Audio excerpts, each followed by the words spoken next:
Aliyu ya imam hasken rayuwa. Imamu Aliyu ya imam hasken rayuwa. Imamu Aliyu ya imam hasken rayuwa. Da fari Ubangiji na samai wahadaniya, sarki ya Ubangiji komai ka iya. Yau wasu baitika na yo ƙara mun niya, zan wake imamu na hasken rayuwa. Imamu Aliyu ya imam hasken rayuwa. Ƙara dubin salatika gun mai kyan hawa, wannan wanda ya fi kowa kyan tsaruwa. Kullum a cikin sani nake rayuwa, Allah ka sani da shi ba na raguwa.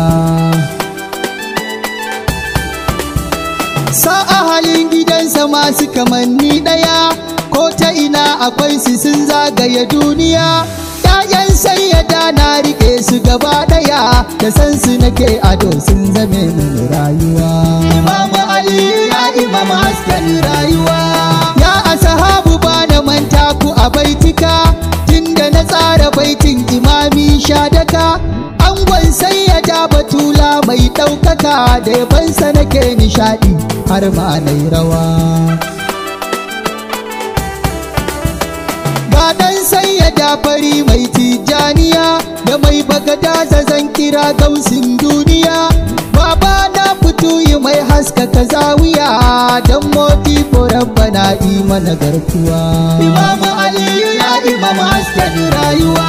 Da baba na ilahu ƙara masa nutsuwa, malam ya haya kan raba shi da damuwa. Sufin annabinmu mai hada kan yan uwa, Shehu Abubakar a ƙara masa rayuwa. Zan yo sallama a inda ake yi mini, na Batulu ita ce ke amsa mini. Yardar rabbuna na ce haka ya zo mini, da na ce ayi dan na sai ayi mai yawa. Imamu Aliyu ya imam hasken rayuwa. Labbaiki sayyada babar Alhassan, labbaiki labbaiki ya ummul Hussein, labbaiki sayyada ruhul Qudusin, zan wake an banki har ma nai rawa. Imamu Aliyu ƙaunarka ta cika zuciya, ba ranar da zana daina ku ji gaskiya. Imamu Aliyu kai ka zamto lamba ɗaya, da ba kai imamu ba sautin rayuwa. Imamu Aliyu ya imam hasken rayuwa. Na ji waɗansu sun zo su yi mashi tambaya, sun yo ayari tambayar su da ɗaɗɗaya. Sun manta imamu ko sun cika duniya, zai bayar da amsa don bashi da ɗinuwa. In ba kai ba wa ya fassara zancen shiru, Imamu Ali maza gaban ka suke yin zuru. Sai fa abin da ka faɗi babban zakiru, ina ma dai su kalle ka ranar tsayuwa. Imamu Aliyu ya imam hasken rayuwa. Komai dai ya zo wa bayi daga shugaba, ta gun Ali ne ya fiffito ba daga waje ba.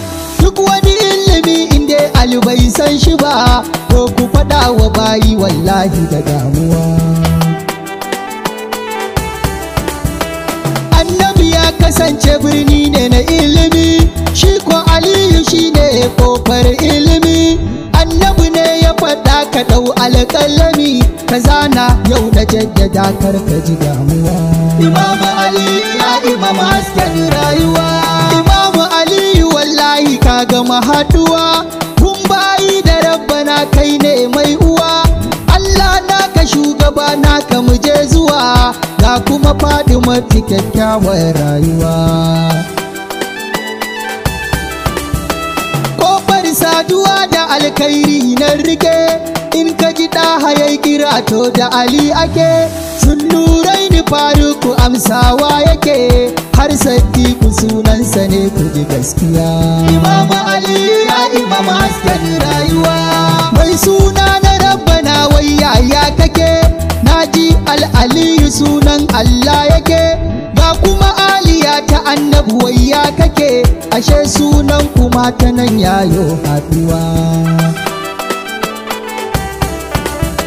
Imamu da kai muke muke gane mai san annabi, da kai kuma za mu gane mai san yar annabi. Muhammad Abu Aliyu dan kaunar annabi, sai da ya zo gare ni yayi kyauta mai yawa. Imamu Aliyu ya imam hasken rayuwa.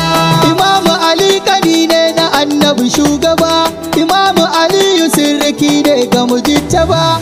Imamu Aliyu bai taɓa saba wa Rabbu ba, ina hujjar da za mu ki Aliyu ɗan uwa. Kar ka sake a barka gunga ba ɗan uwa, ka so alin nubuwa su zama ta garkuwa, domin sai da su ake samun nutsuwa, idan ka rasa su wallahi ka shiga damuwa. Imamu Aliyu ya imam hasken rayuwa.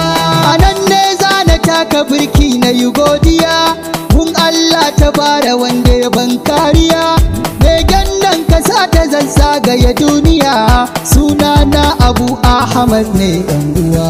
Imamu Aliyu ya imam hasken rayuwa. Imamu Aliyu ya imam hasken rayuwa. Imamu Aliyu ya imam hasken rayuwa. Imamu Aliyu ya imam hasken rayuwa. Imamu Aliyu ya imam hasken rayuwa.